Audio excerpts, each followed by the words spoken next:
রবিবার দলমোড় গারোবস্তির জীবনকামীর কাছ থেকে চুরির একটি মোটর বাইক বাজেয়াপ্ত করা হয়।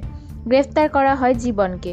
সোমবার তাকে 5 দিনের পুলিশ রিমান্ডে দেয় আলিপুরদুয়ার মহকুমা আদালত। জেরা করে মঙ্গলবার তার কাছ থেকে আরও 3টি চুরির মোটর বাইক উদ্ধার করল বীরপাড়া থানার পুলিশ। বীরপাড়া থানার ওসি নয়ন দাস বলেন, ওই যুবকটি বড় কোনো মোটর বাইক চুরির চক্রের সঙ্গে জড়িত রয়েছে কিনা তা জানতে লাগাতার জেরা করা হচ্ছে।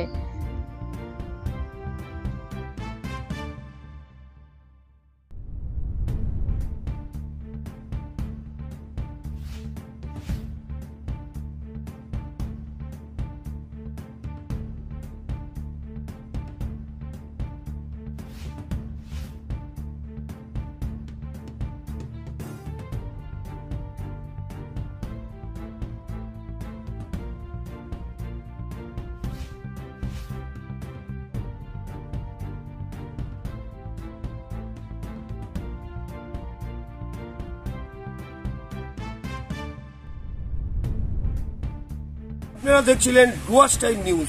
বিভিন্ন সময় বিভিন্ন খবরের আপডেট নিয়ে সবার পাশে সবার আগে ডুয়ার্স টাইম নিউজ।